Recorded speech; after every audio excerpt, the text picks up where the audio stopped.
정보 플러스 시간입니다. 피부과 정보로 여러분 찾아뵙겠습니다.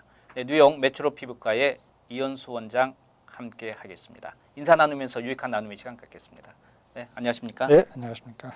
지난 시간에 우리가 우리 신체에 특히 시술, 칼을 댄다든지 아니면은 무언가를 집어였을 때 또 바르는 것도 마찬가지겠습니다만은 만에 하나 부작용이 있을 수 있기 때문에 항상 유의하고 또 한 번 징검다리 건너가듯이 체크업하고 또 조심하자는 이야기를 했습니다. 예. 우리가 인간 생활에서 항상 보면은 사고가 안 일어날 것 같은데 요즘 웬 사고가 그렇게 많은지 말이죠. 그렇죠. 전혀 이분이 이럴 일이 없을 텐데 갑자기 어느 날 사고를 당해서 걷지를 제대로 못하는 이런 경우가 비일비재하잖아요. 예. 그러나 본인이 자기가 문제가 생길 걸 알면서도 자기 신체를 무방비하게 내놓는다는 거 더욱 위험한 일이잖아요. 피부과에서 그렇죠. 더욱 그렇고. 네. 그래서 좀 부작용이 어떤 것들이 있는지 잘못된 시술을 했을 경우에 집어였을 경우에 좀 이야기를 나눴으면 좋겠습니다. 저번 에피소드는 제가 얘기 말씀드린 것이 예를 들어서 잡티 제거라든지 점 제거를 갖다가 네. 할 때 이 정식으로 이 트레이닝을 받지 않으신 분들한테 네. 한다든지 의사가 아니신 분들한테 한다든지 그게 말씀드렸고, 그 다음에 이 콜라겐 같은 필러 네. 집어넣는 거 팔자주름, 코, 네. 이마 이런 데 해주는데 그거에 대해서 좀 제가 네네. 말씀드렸죠. 근데 이제 물론 이게 정품이 아닐 경우도 있지만은 네. 또 물 썼을 때 정품이라도 이 깨끗이 하지 않으면은, 그러니까 이셉틱 테크닉을 써서 하지 않으면은 네.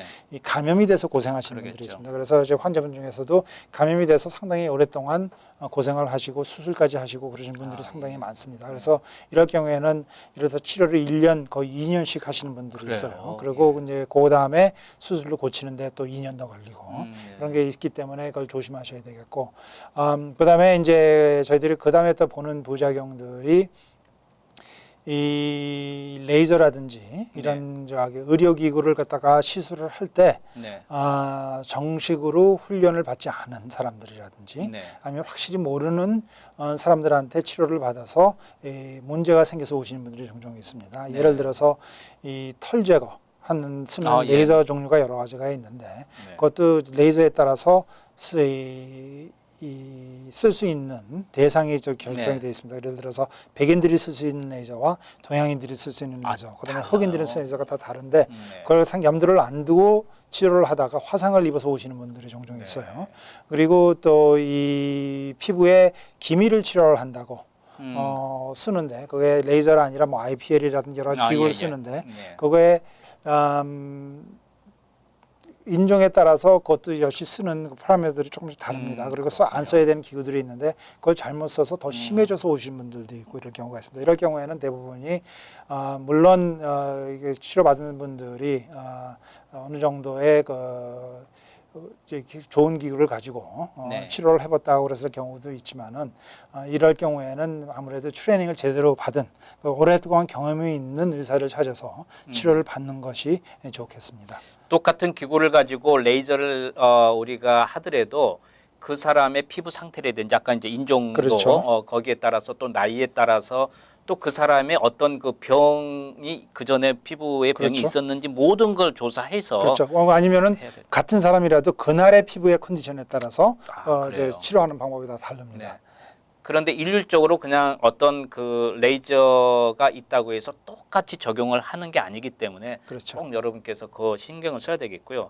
아까 그 감염을 이야기했는데 감염이 어떤 감염에다가 어떤 그런 증상을 보이게 되나요? 뭐 종류에 따라 여러 가지가 네네. 다르가 있습니다. 근데 보통 이제 피부에 감염되는 경우에는 물론 병균이 있는 만큼 여러 가지 감염이 될 수가 있어요. 예를 네. 들어서 우리가 얘기하는 그 플래시 이팅 박테리아라는 게 네. 있죠.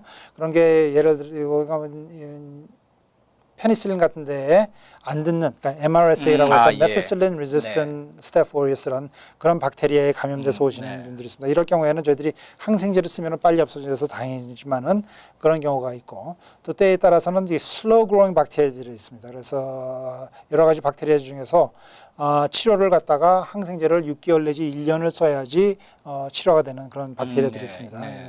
그래서 그런 박테리아는 대체적으로 물을 쓸 때 보통 수돗물을 갖다가 저희들이 의사들이 그 할 때 그 안 쓰는 이유가 네. 그 안에 그런 박테리아들이 많이 들어가 있어요. 네. 그래서 그런 걸 갖다가 모르고 바로 투입을 하게 되면 그게 감염이 되겠죠. 그래서 이제 저번 에피소드에도 말씀드렸지만 1년 반씩 치료한 것이 이런 계통의 박테리아가 감염이 돼서 그렇겠습니다. 그런데 이럴 경우에는 저희들이 그 원인을 찾는데도 보통 3개월에서 6개월까지 걸릴 수가 있어요. 예. 그럴 경우가 있고, 그다음에 뭐 펑거스, 그러니까 우리가 곰팡이균 계통 때문에 문제가 생겨서 치료를 해야 되는 네. 경우도 있습니다. 네. 그래서 그때마다 쓰는 약들이 다 다르게 되죠. 네네. 그리고 어떨 때는 이게 이제 입원을 해서 오랫동안 IV로 예.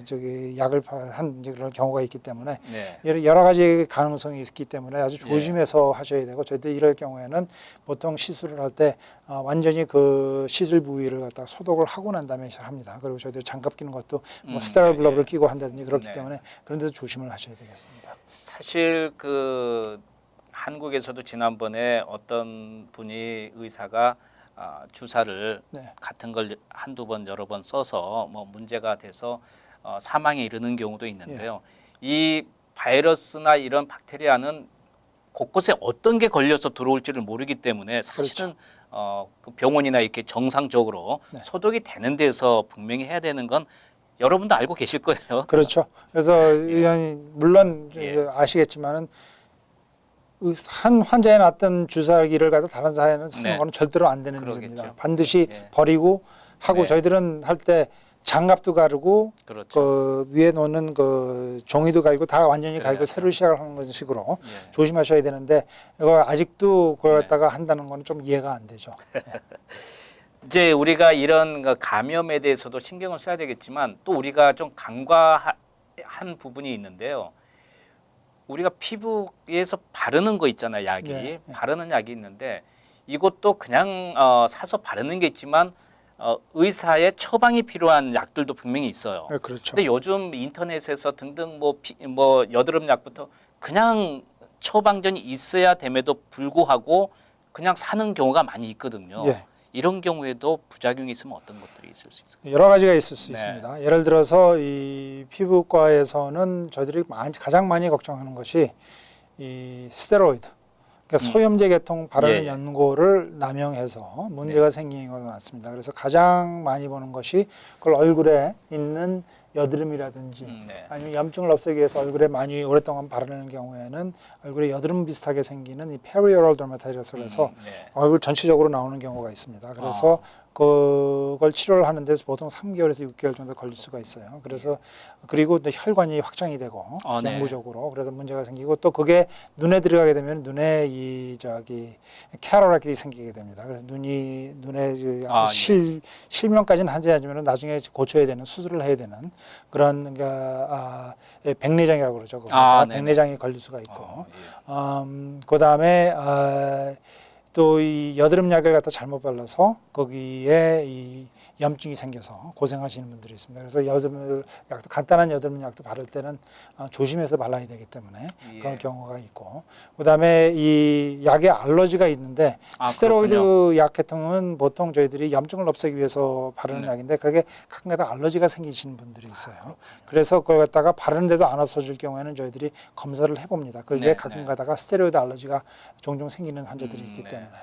그리고 또 시중에서 파는 항생제 계통의 알러지가 있으신 분들이 상당히 많아요. 그래서 항생제 바르고 점점 심해져서 오시는 경우에 이의 원인을 찾아보면 대체적으로 항생제 알러지 때문에 문제가 생기는 경우가 있어요. 그래서 이런 걸 갖다가 알기 위해서는 될 수 있으면은 저희 처방전으로 써야 되는 연고들은 네. 그 확실히 왜 써야 되는지 알고, 어떻게 써야 되는지 알고, 얼마 정도 기간을 어느 정도까지 써야 되는지 알고서 쓰시는 게 좋겠습니다. 다시 한번 이 시간 통해서 이야기합니다만은 여러분의 몸에 무언가를 대려고 할 때는 바르는 것 조금 연고제부터 시작해서 항상 꼭 전문의와 함께 확실하게 상담하고 모든 것을 일처리 해 나가는 게 무엇보다도 여러분 자신을 위해서 중요하다는 이야기가 되겠습니다. 네, 그렇습니다.